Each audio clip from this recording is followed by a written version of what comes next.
Oh hi! Thanks for watching my video. So, the new Sims 4 expansion pack, Lovestruck, came out last week, and now that I've had the chance to have a little play around with it, I thought it might be a good time to make a review and cover some of the main features as well as my thoughts. If you've already played with the Lovestruck pack, I'd love to know what you think about it in the comments. So let's start with Creator Sim. I was quite impressed with the new Creator Sim options that came with this pack. We have a good selection of hairstyles, a few new accessories, and some interesting clothing options, offering mostly a mix of date-appropriate attire and a lot of costumes. Maid, firefighter, aubergine, catfish. I don't know if my expectations were just low. I mean, to be honest, they were. But there are more costumes than what I was expecting, and that's definitely a good thing. I was also just pleased to see everyday clothing that actually looked different to what we already have. There's a few statement pieces in this pack that I really liked, like the paisley trousers, and there's a strappy dress that has a delicate cardigan tied over the top. Just felt quite original. Overall, when it comes to Creator Sim items, I think this pack did a pretty good job.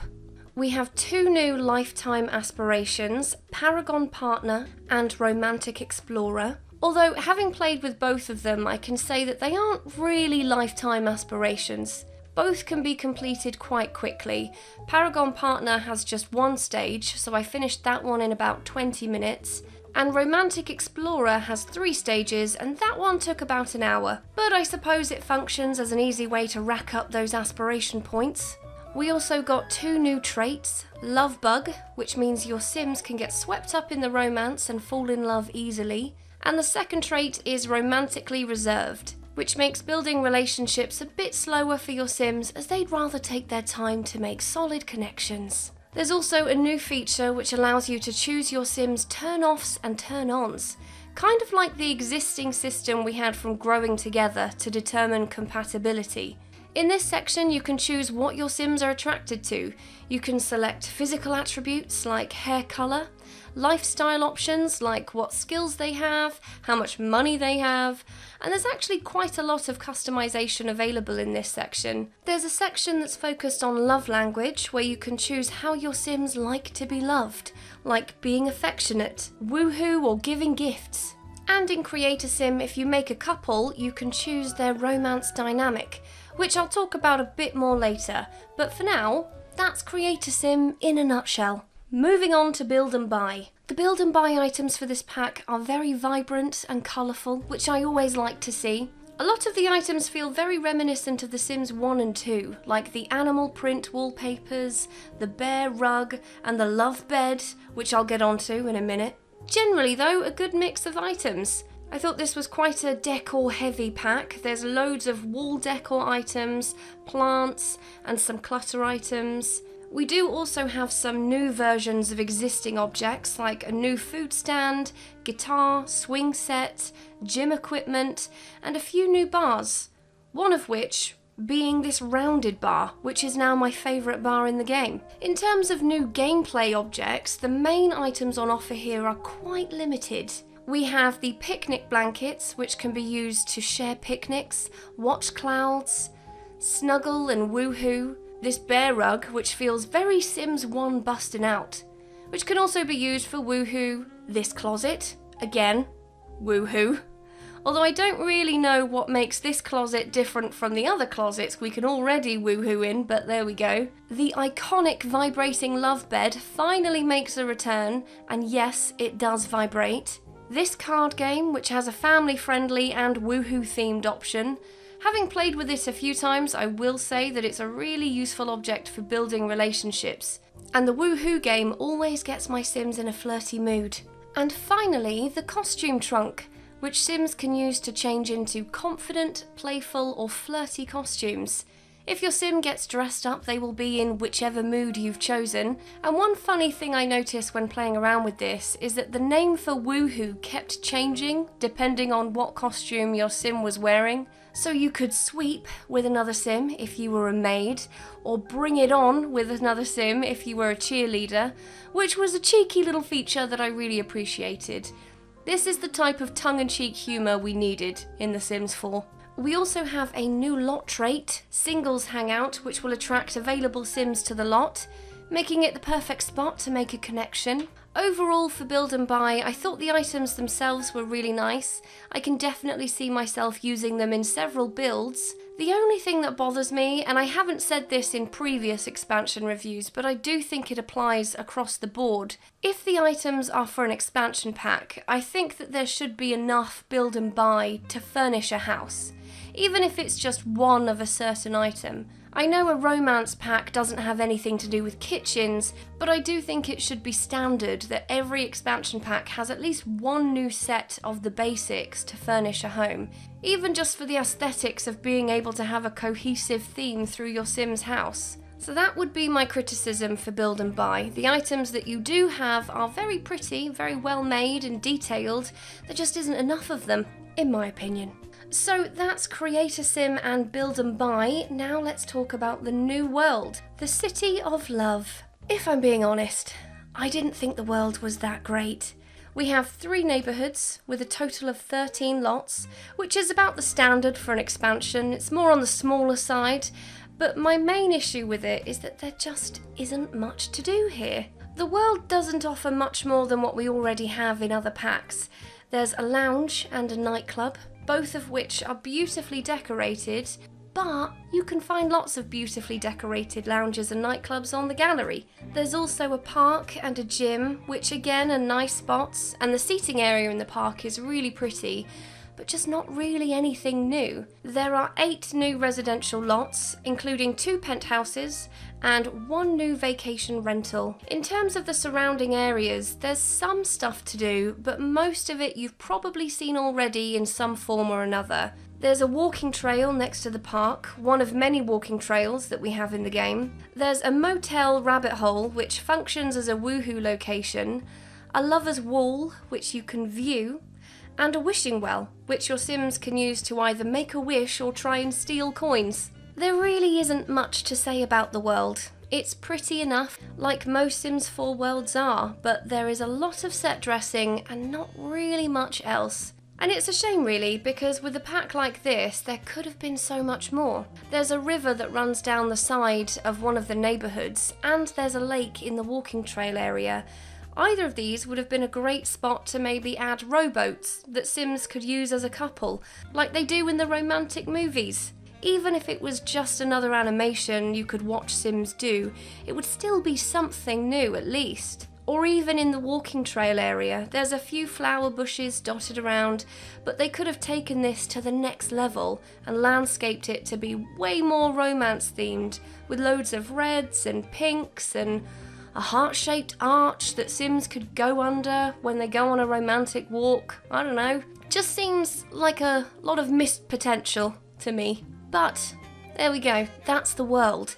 So let's move on to gameplay. One of the main features in this pack is the new online dating app, Cupid's Corner. Take a cheeky selfie and create yourself a profile. There are a range of new poses for selfies, although the quality of your picture does depend on your photography skill, which is a nice bit of cross-pack there. Once you've added your selfie and selected which traits you want to be displayed on your profile, you can then see your matches. The Sims on Cupid's Corner will be a mix of townies in your save file and also Sims from the gallery, although despite saying this would not include Sims with custom content or packs that you don't own, I have had a few matches that look a bit suspect.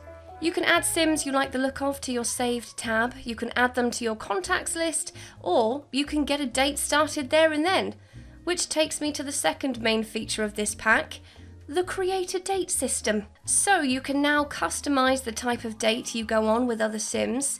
You can choose between 3 date types: a get to know you date, romantic date, and relationship repair date, which is locked unless your Sims have a low romantic relationship. I haven't really noticed much of a difference between the date types because you get to add custom tasks anyway. So you now have a selection of activities you can do on your date, so you can set clearer objectives than with the previous dating system. You can arrange a romantic picnic, an evening of stargazing, a movie night. There's a bit of cross-pack compatibility here as well, which is good to see. Although I didn't notice this because I have most of the packs, but I've seen that if you don't own the packs, the cross-pack options will still show up and they'll just be greyed out, which I don't really like. I'm not a fan of having in-game reminders of other packs you can buy. It just feels a bit too salesy, so that's a shame. But in general, I do like the new dating system on the whole. And speaking of romance, we now have a full 10-level skill in romance, which can be built up by performing romantic interactions, reading romance novels, and researching romance on the computer. As you progress through the skill, you'll unlock a fair few new interactions, like steamy makeout, emotionally connect, lovingly dip kiss. You can perform a seductive dance anywhere, anytime, and you can share a sweetheart's treat box with another sim anytime. I really like the romance skill. It was a fun one to play through. I enjoyed the amount of detail in the animations, and it makes sense. If you work hard on romance, then of course you should have a few extra moves than the average sim. The only real disappointment though was that once you master this skill, you unlock the aura of flirtiness, which basically makes your sim and the sims around them flirty, which, don't get me wrong, would be a great payoff if there wasn't already loads of ways you can already do this in the game. There's already a flirty potion, there's already the reward trait that allows sims to make anyone flirty anytime, there's already the lot trait of romantic aura. This can already be achieved in so many other ways. So, the reward for maxing out the skill is a bit lackluster, but it was still a fun skill to play through. So earlier I mentioned Romance Dynamics, which is a new feature in this pack. It works pretty much the same as Family Dynamics in Growing Together, and it basically dictates how your sims will react to each other's interactions. So there are 4 types: steamy, wholesome, strained, and unpredictable. Steamy is probably the easiest one to get. Just spam a few romantic interactions and you'll unlock the steamy dynamic. I haven't played with wholesome or unpredictable yet, but I recently played as a couple with the strained dynamic, and let me tell you, it was a pain in the arse to get them to like each other. I will admit though, in the process of acquiring the strained romantic dynamic, I also unlocked the difficult family dynamic, which didn't help matters. This is the video planned for Monday, so you wouldn't have seen it yet, but I tried out the couples counselling option, which also comes with this pack, and the way it works is you'll be asked a number of questions from your therapist. It's a rabbit hole, by the way, and then you'll be given an area of your relationship to work on for that next week. So you can only see the therapist once a week, and going to counselling doesn't change your dynamic or your satisfaction, which I was actually quite happy about because I didn't want it to be that easy to get over a strained relationship. And it turns out you actually do have to really work at it to overcome that dynamic, or just cut your ties and get a divorce. And I mentioned there romance satisfaction, which is another gameplay feature. It can get a bit confusing sometimes because you have your romance relationship, then you have your romance dynamic, then your romance attraction, and also you have your romance satisfaction. I initially thought this might be related to attraction, but it doesn't seem to be. This seems to be in reference to the preferences you set for your sim's love language. So if your sim likes to give gifts and woohoo, if you make sure they do that a lot with their partner, they'll have a high romantic satisfaction. Kind of makes sense once I got my head around it. We do also have a new career with this pack, the Love Guru career. There isn't really much to say about it because it's a rabbit hole career. It's the standard 10-level job, and as you progress through, you unlock some pretty cute themed items. There is also a new death type, the death of a broken heart. If your sim gets broken up with, or has lots of unsuccessful romantic interactions, or too many bad dates, they'll get a sad mood buff saying they are broken-hearted. If your sim continues to have bad experiences with romance after you get that mood buff, then there's a strong chance your sim will die of a broken heart. This death can happen in 2 ways. Either your sim will just die there and then while clutching their chest, or if they eat from one of the treat boxes while having this mood buff, they might choke and die that way. You might even see the sad blue bear who turned up after my sim died. And that's generally an overview of the gameplay that comes with this pack. We should probably move on to the topic of bugs and glitches.